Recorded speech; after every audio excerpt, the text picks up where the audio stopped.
हम आपको बिहार लेकर चलते हैं, जहां वक्फ बोर्ड ने एक गांव की जमीन पर अपना दावा करते हुए इस गांव में रहने वाले लोगों को 30 दिन के अंदर अपने मकान खाली करने का आदेश दिया है। इस गांव का नाम है गोविंदपुर, जो बिहार के पटना जिले में है।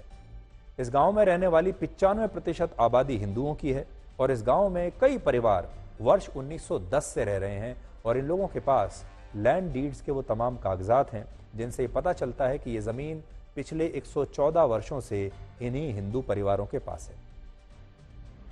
लेकिन इसके बावजूद वक्फ बोर्ड ने इस गांव में अपना एक बोर्ड लगा दिया और जिस पर लिखा है कि यह जमीन वक्फ बोर्ड की है और इन हिंदू परिवारों को अगले 30 दिन के अंदर इस जमीन को खाली करना पड़ेगा। यह वो बोर्ड है जो लगा दिया गया है गांव में।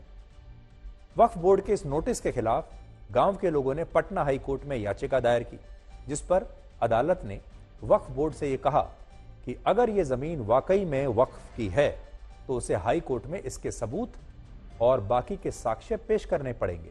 लेकिन वक्फ बोर्ड पटना हाई कोर्ट में ऐसा एक भी सबूत और दस्तावेज पेश नहीं कर पाया जिससे वो इस जमीन को अपनी जमीन साबित कर पाए। और इसके बाद पटना हाई कोर्ट ने वक्फ बोर्ड के नोटिस पर रोक लगा दी और इस गांव के लोगों को कहा कि उन्हें इस जमीन को खाली करने की कोई आवश्यकता नहीं है। और अदालत ने इस बात को भी माना कि यह जमीन इन्हीं लोगों की है और इनके पास ऐसे सभी दस्तावेज हैं जो पुष्टि करते हैं कि लोग यहां इस गांव में वर्ष 1910 से वाकई में रह रहे हैं। और अदालत के फैसले के बाद वक्फ बोर्ड का नोटिस इस गांव से हट जाना चाहिए था, लेकिन वक्फ बोर्ड ने हटाया नहीं।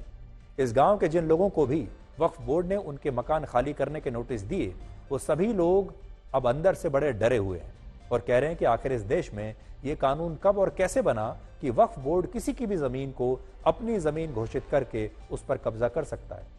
तो इन लोगों को हम ये बताना चाहते हैं कि यह कानून कांग्रेस पार्टी की सरकारों के दौरान बने थे, जिन्हें यूपीए सरकार ने वर्ष 2013 में और भी ज्यादा सख्त और शक्तिशाली बना दिया था। और अभी हमारे देश का वक्फ कानून कहता है कि अगर वक्फ बोर्ड ने आपकी जमीन पर अपना दावा किया है तो आपकी जमीन तब तक वक्फ बोर्ड की मानी जाएगी जब तक आप इसे खुद अपनी जमीन साबित नहीं कर देते। इस कानून में संशोधन करने के लिए ही मोदी सरकार इस बजट सत्र में एक नया बिल लेकर आई थी, जिसका कांग्रेस और विपक्षी दलों ने विरोध किया और अब यह Waqf board bill joint parliamentary committee के पास चला गया है, वहां लंबित है और इसे लंबा समय लगेगा। हो सकता है कि इसमें से बहुत सारे जो क्लॉज हैं उन्हें अब हटा दिया जाए। आज ये बात तो सब जानते हैं कि देश में भारतीय सेना और भारतीय रेल के बाद सबसे ज्यादा जमीन वक्फ बोर्ड के पास है, लेकिन बहुत कम लोगों को पता है कि पिछले 76 वर्षों में सेना की जमीन में सिर्फ 31% की वृद्धि हुई, जबकि वक्फ बोर्ड की जमीनों में 1700% की वृद्धि हुई है। और वक्फ बोर्ड की जमीनों में इतनी वृद्धि कैसे हो रही है, आप उसे बिहार से आई इस खबर से समझिए, जहां आरोप है कि रातों रात वक्फ बोर्ड ने गांव के लोगों की जमीनों पर अपना दावा कर दिया और यह भी आरोप है कि इसके पीछे एक बहुत बड़ा माफिया है। स्थानीय लोगों का आरोप है कि पूर्व वार्ड पार्षद मोहम्मद बबलू का मकान भी इसी जमीन पर है, जिसे वक्फ बोर्ड ने अपनी जमीन बताया है। लेकिन मोहम्मद बबलू को वक्फ बोर्ड ने जमीन खाली करने का नोटिस नहीं दिया, लेकिन बाकी के हिंदू परिवारों को इससे बेदखल किया जा रहा है।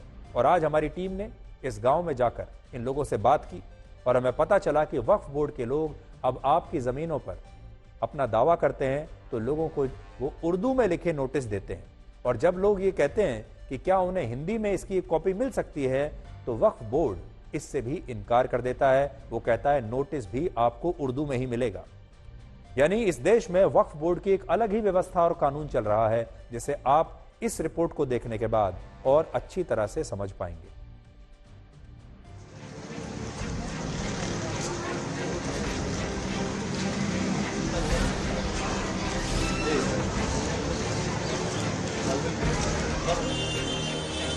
पटना के फतुहा में स्थानीय नागरिकों और वक्फ बोर्ड के बीच तनातनी का माहौल है। आपको बताएं कि यहाँ एक मार्केट बनाया गया था, उम्मत रसूल वक्फ मार्केट, आज से 24 साल पहले, जिस पर स्थानीय लोगों का दावा है कि ये वक्फ की जमीन हो ही नहीं सकती, चूंकि ये सरकारी जमीन है और सड़क का हिस्सा है। वहीं दूसरी तरफ वक्फ की संपत्ति अब आगे बढ़ने लगी है और इस तरफ भी अभी ताजा घेराबंदी कराई गई है, जिसको लेकर स्थानीय लोगों में काफी आक्रोश है। आई 24 वर्ष पहले बना है मार्केट, जो आधा अधूरा बन करके केस लगा हुआ है। अब बहुत से दुकानदारों से पैसा भी वसूला गया है और जो अभी तक लंबित ये सब खाई कमाने का चक्कर है।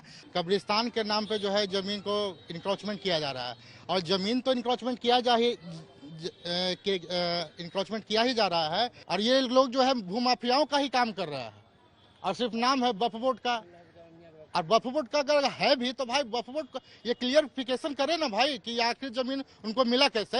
फतुहा के गोविंदपुर इलाके में स्थानीय लोगों और वक्फ बोर्ड के बीच में तनातनी का माहौल है। आपको बताएं कि यहाँ 2-3 ऐसे प्लॉट्स पाए गए जिन पर वक्फ बोर्ड ने एक तरफा दावा ठोक दिया। सबसे बड़ी बात यह कि ये जमीन यहाँ के स्थानीय निवासी बताते हैं कि रैयती है और सबसे बड़ी बात यह कि यहाँ पुश्तों से उनके परिवार लगातार रहते आ रहे हैं। एक नोटिस बोर्ड टांग दिया गया 2022 में 18/1/23 को मैंने हमको नोटिस भेज दिया गया। हम लोग का नोटिस भेज दिया गया और नोटिस में कहा गया कि हम लोग वक्फ का जमीन है या आपका जमीन नहीं है। ये मैंने इन्हीं लोग के, इनके परदादा के नाम से खतियान है और इनके परदादा लगेंगे इनका भी, इनके नाम से खतियान है जो इन लोग भी बसे हुए हैं, उसमें से हम लोग भी बसे हुए हैं। सबसे बड़ी बात यह कि जिस जमीन को सरकार ने बाजार समिति के लिए खरीदा, जिसके हिस्से को खरीदा, उस जमीन पर भी वक्फ बोर्ड ने अपना दावा ठोक दिया। हम दादाजी के खरीद की जमीन है।